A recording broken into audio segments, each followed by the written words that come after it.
मोहतरम असातिज़ा कराम अस्सलाम वालेकुम। मैं हूँ मोहसिना मुख्तार स्नोमैन पब्लिशर्स की जानिब से, और आज की इस वीडियो में हम बात करेंगे सफ़ा नंबर 25 की, जो कि नॉलेज व्हील उर्दू सीरीज़ में मौजूद है और ये किताब नर्सरी के लिए लिखी गई है। ये देखिए, ये है सफ़ा नंबर 25।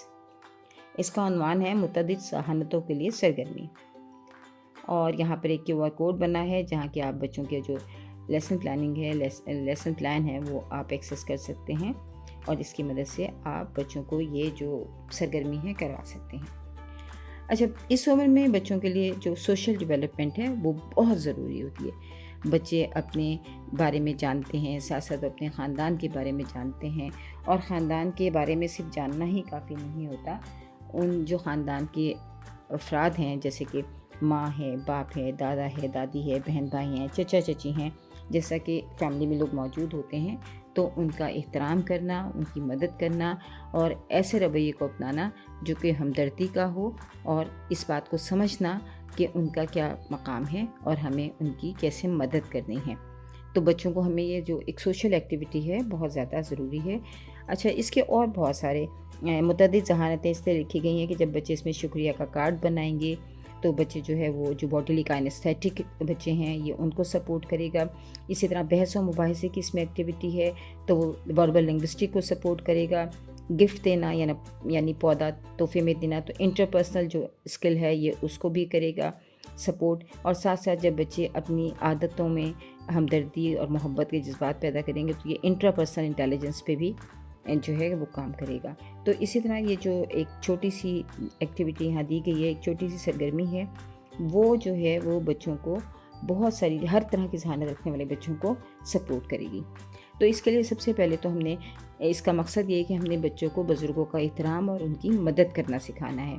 तो उसके लिए यहाँ एक कहानी दी गई है, बच्चों को कहानी सुनाइए और कहानी के बाद बच्चों से मुख्तलिफ सवाल कीजिए। बच्चों को कहानी आप सुना सकते हैं, और कहानी सुनाते वक्त कोशिश कीजिए कि अपने अल्फाज का उतार चढ़ाव और जो आपके फेस एक्सप्रेशंस हैं वो आपको बहुत सपोर्ट कर रहे हैं। तो कहानी सुनाइए कि एक दफ़ा का जिक्र है कि एक छोटे से गांव में एक बच्चा अली अपनी दादी के साथ रहता था। अली को अपने दोस्तों के साथ खेलने का बहुत शौक था, लेकिन वो अक्सर अपनी दादी के कामों में मदद नहीं करता था। एक दिन अली की दादी बीमार हो गईं और वो बहुत परेशान हुई कि उनके काम अब कौन करेगा। अली के दोस्तों ने उससे कहा कि वो अपनी दादी की मदद करे ताकि वो जल्दी ठीक हो जाएं। अली ने अपनी दादी के साथ ज़्यादा वक्त गुजारना शुरू कर दिया। उनके साथ वक्त गुजारा और उनसे बहुत सी कहानियां सुनी। अली ने देखा कि दादी की दुआओं और उनके साथ वक्त गुजारने से उसके दिल में बहुत सी खुशी पैदा हुई। दादी ने अली को बताया कि ज़िंदगी में मोहब्बत, एहतराम और दूसरों की मदद करना सबसे ज़्यादा अहम है। अली ने ये बात सीख ली और अपनी दादी के साथ हमेशा मोहब्बत और एहतराम से पेश आने लगा। हाँ, तो बच्चों, कहानी आपको अच्छी लगी? अच्छा, आपके घर में कौन कौन है? दादा है, दादी हैं, चचा हैं, जो भी आपके घर में मौजूद है, आप उसके साथ कैसा सलूक करते हैं?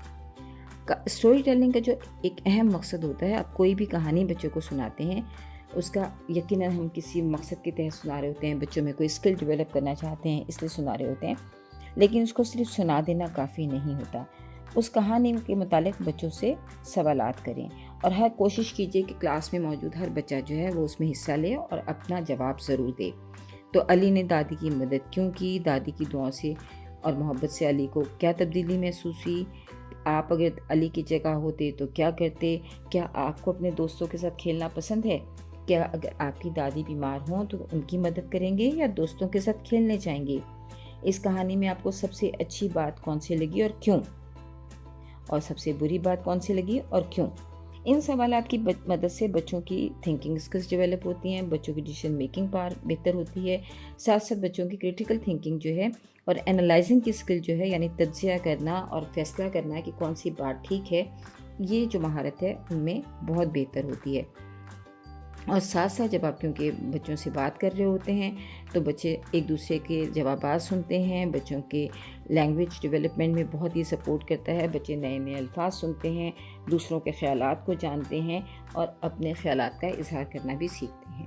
پھر اسی طرح جب ہم بچوں کے لیے کوشش کریں کہ ایک ایکٹیویٹی ایسی کروائیں کہ بچے اس دن اپنے دادا دادی یا جو بھی ان کے گھر میں بزرگ ہے اس کے لیے ایک شکریہ کا کارڈ بنائیں، جس کو کہ ہم تھینک یو کارڈ یا تھینکس کارڈ کچھ بھی کہہ سکتے ہیں، وہ ایک کارڈ بنائیں، اس کو خوبصورت سا سجا کر اپنے یہاں موجود کسی بھی بزرگ کو دیں اور بچوں کو بتائیں کہ ان کے ساتھ محبت اور احترام کرنے سے اللہ تعالیٰ بھی بہت خوش ہوتا ہے اور پھر اللہ تعالیٰ ہمیں بہت سی نعمتوں سے بھی نوازتا ہے۔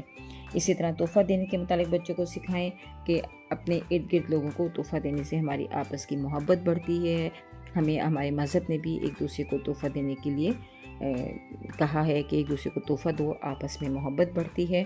تو آپ بچوں سے کہیے کہ اپنے دادا دادی یا جو بھی بزرگ گھر میں ہیں ان کے لیے کوئی تحفہ لے کے جائیں۔ اور اسی طرح آپ ایک گروپ سرگرمی بھی کروا سکتے ہیں جس میں ایک چھوٹی سی جیسے وہ میری پیاری دادی جان کی جو نظم ہے اس کتاب میں موجود ہے، وہ آپ بچوں کو یاد کروائیں اور بچوں سے کہیں کہ اپنے گھر میں جا کے اپنی دادی جان کو یہ نظم سنائیں۔ اس طرح جو میوزیکل جو بچے ہیں انٹیلیجنس کے حوالے سے ان کو بھی یہ بہت سپورٹ کرے گی۔ تو اس طرح سے ہم پورا صفحہ نمبر 25 جو ہے مختلف ذہانتوں پہ کام کرتے ہوئے مکمل کروا سکیں گے۔ شکریہ۔